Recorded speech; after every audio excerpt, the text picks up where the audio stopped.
So could Donald Trump's trade war and tariffs lead to the Great Depression 2.0? That's the subject of today's video. And frankly, Donald Trump announced his tariffs today, and they came in a lot higher than expected. Basically, we haven't seen this for like 100 years. These are the headlines. The markets already don't like it. You can see view, hefty Trump tariff surprise markets, S&P futures slide. Wall Street is already starting to call this out as well. With today's announcement, Evercore ISI puts the weighted average tariff rate at 29%. That compares with about 20% after the Smoot-Hawley Act of 1930. And you even have a conservative think tank calling out. This is Cato Institute. They're all about free markets, and this is what they say. The new tariffs and argue that the justifications for them are flimsy and conflicting, okay? With today's announcement, U.S. tariffs will approach levels not seen since the Smoot-Hawley Act of 1930, which incited a global trade war and deepened the Great Depression. That's the kind of stuff we're talking about. The announcement that Trump made, it was at the Rose Garden, the White House. You have to see it for yourself because you'll see it was kind of crazy.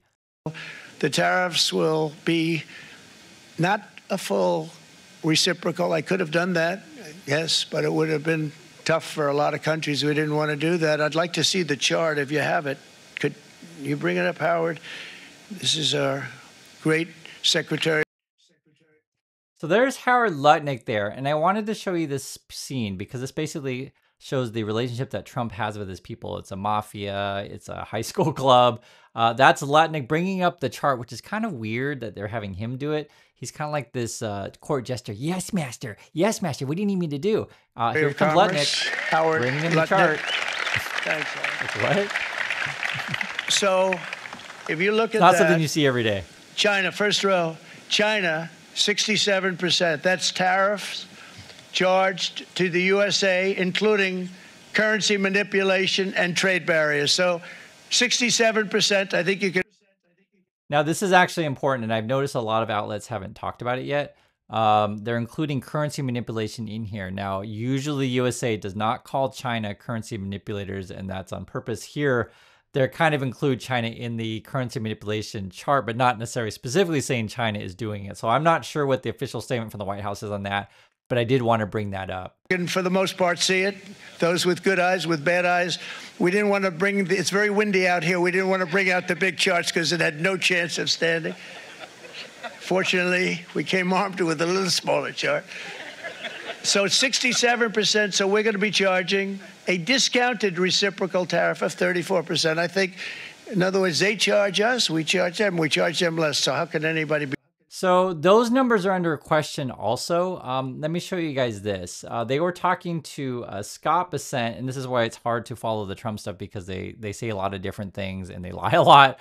But according to Bessent, so that'd be Treasury, it says, Bessent demurs when asked about the stark negative market reaction to tariffs. Well, look, in my old business, I was very concerned about market movements. I'm trying to be Secretary of Treasury, not the market commentator.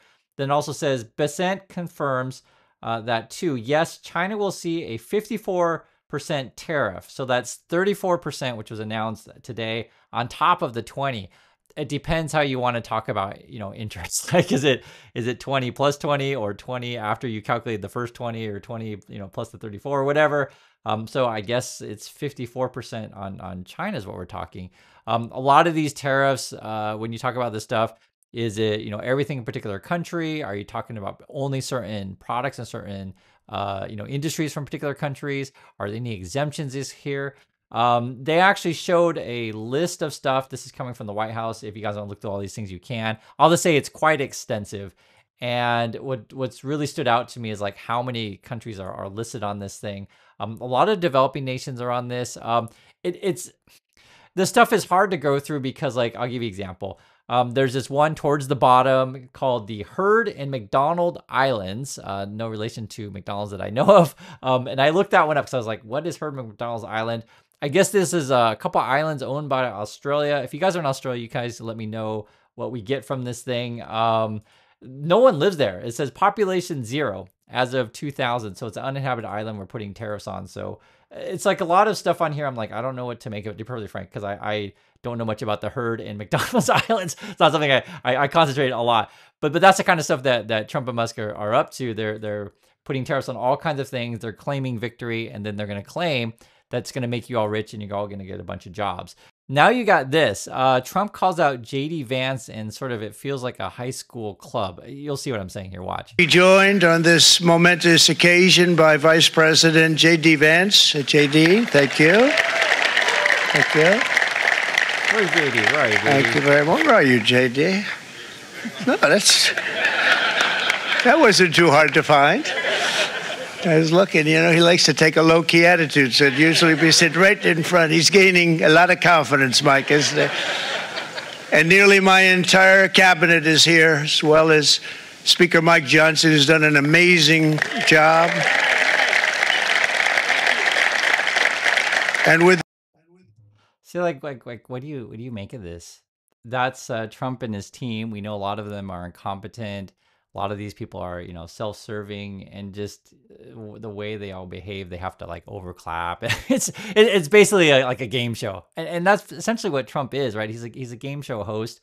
This is game show, The Apprentice, White House edition. These are all the contestants. Who's going to get voted off the island next? And behind the scenes, they're all backstabbing each other. Lutnick right there, if you actually can see, he's the one leaning forward, like out of everyone. It's actually quite interesting. He's the one right there leaning forward. Everyone else is sitting back a bit. Like I said, he's sort of the court jester, is always bringing stuff up to Trump. I can name off all the cabinet members, but they're all there. You guys can see it for yourself. On top of that, which is kind of interesting, you're talking about China's being targeted, Vietnam. There's several countries on the list. You got European Union, and we're going to see, because I think some of these countries are going to hit back with tariffs. The EU, Japan, South Korea are on here, Taiwan. I just told you guys before, so in China's at the top here. I told you before, though, China, South Korea, and Japan had a meeting recently, which is very unusual, and they're looking at forming their own trade alliance, essentially integrating their manufacturing of chips and other things much more. So you could see a lot of these countries say on this list departing trade relations with the USA. It is a possibility. Now, that doesn't mean they're going to cut entirely, because you still want to sell products to Americans, but I think you're more likely to see, say, manufacturing integration among other countries, and just figure out ways to do stuff without the USA and having to deal with Trump. I mean, that's sort of what you're seeing here. So Trump's effectively pushing away allies. He wants to go closer to people who are enemies, be it North Korea, which was announced yesterday, Russia. And the other thing I wanted to mention as well is, like, when you look at this stuff, the headlines, I mean, this is from the Financial News. Trump's tariff rollout is unlikely to resolve uncertainty, right? I mean, that's how markets are feeling about it. Now, to be fair to Trump, the arguments of why you'd want to put in the highest tariffs since, like, basically the Great Depression is, you'd say, well, Trump's a master negotiator, and what he's doing, he's, setting stuff really high, and he's going to try to scare countries into, doing his bidding. But the opposite argument would be, well, no, when Trump sets stuff really high, other countries are just going to, hit tariffs back on the USA, boycott US products, and then form their own trade relations. So it may not play out the way you think it is if you're a Trump fan saying, oh, he's a master negotiator, and we could just be screwing ourselves, essentially. Generally speaking, people don't like tariffs. You're going to pay higher taxes. He keeps acting like, other countries are going to pay. No, but you're going to pay, the consumer. On top of this, you have this. Trump's 1.6 trillion corporate pledge parade. What's real? What's not? This is coming from Bloomberg. Effectively, whenever you watch, Trump or Musk speak, it becomes, a lie detector test. That's what it all is, because a lot of stuff they say is nonsense. So the tariffs are real. Okay, I want to make that clear. The tariffs are real. The percentages, we'll figure it out as more details come out, again, which industries, which countries, and which industries, which exemptions. Canada and Mexico weren't hit as hard as other countries, is what it looks like. So there might be some deals made behind the scenes. Regarding the jobs that Trump is promising, so he was kind of overplaying pledges that some companies have made. I'm just showing you guys a list from Bloomberg here. So Apple, I remember when this was announced, but I think a lot of this is smoke and mirrors, because a pledge is not the same as actual money. Then the Stargate thing is on here also. That's that whole AI scam thing that he may or may not be doing. I made a couple of videos about this before. Even Elon Musk, who's a habitual and perpetual liar, he even called out the scam of the whole Stargate thing, saying, I don't even think these people have the money that they're pledging. You can watch my older videos on that. When you see reports of sort of like how Trump comes up with these numbers, he'll have dinner with, say, Masayoya-san, and he'll say like, oh, Masayoya-san, I'm from Japan, will be like, I'm, pledging 100 billion, and then Trump will say, well, how about 200 billion? That would even be better. And like, oh yeah, let's shake hands. And like it's done so haphazardly. Like you can't just do a verbal negotiation from 100 billion to 200 billion like it's nothing. It's like major money. And then when they make the announcement, oh, well, suddenly it balloons to 500 billion. That's how I understand like how ridiculous this stuff is. And I get it if you don't realize like how big these numbers are. To go from 100 to 500 seems like nothing, but no, it's significant money. But these are all just pledges. So you could also make the case that words are cheap, right? You guys know this kind of stuff. On top of that, you have this. This is some more stuff coming from Bloomberg. It says the White House has issued a fact sheet. Freudian slip, fact sheet, right? It's a fact sheet of the fact sheet, if you want to say that. A fact sheet on the tariffs. President Donald J. Trump declares national emergency to increase our competitive edge, protect our sovereignty, and strengthen our nation and national security. This is a quote from Trump. These tariffs will remain in effect until such a time as President Trump determines that the threat posed by the trade deficit and underlying non-reciprocal treatment is satisfied, resolved, and mitigated. Whenever they talk about trade deficit, it is also a little bit misleading.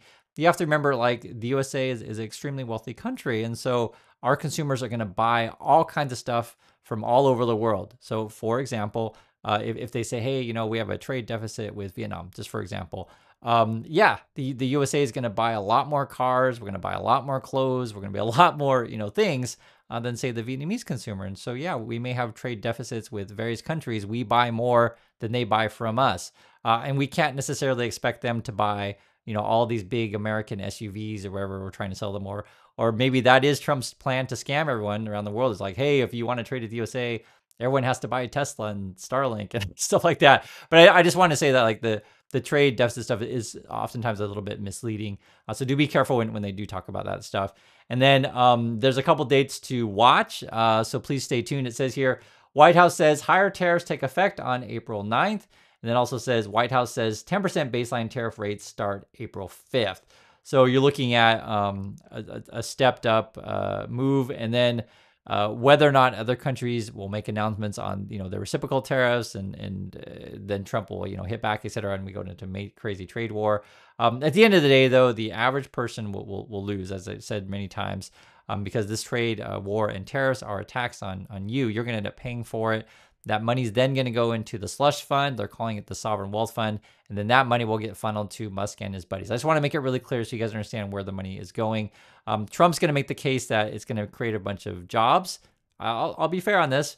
Theoretically, yes, if you consider Musk building factories where he profits off said things and then underpays his workers and cheat workers and maybe not even pay you at all. If you consider that a good job, I'll let you guys be the judge. But I just want to be clear, sort of that's their plan. Or they may use the money to buy Greenland. They would keep talking about that. Or they may use the money to, try to go for Canada or Panama or whatever stupid crap that they're up to.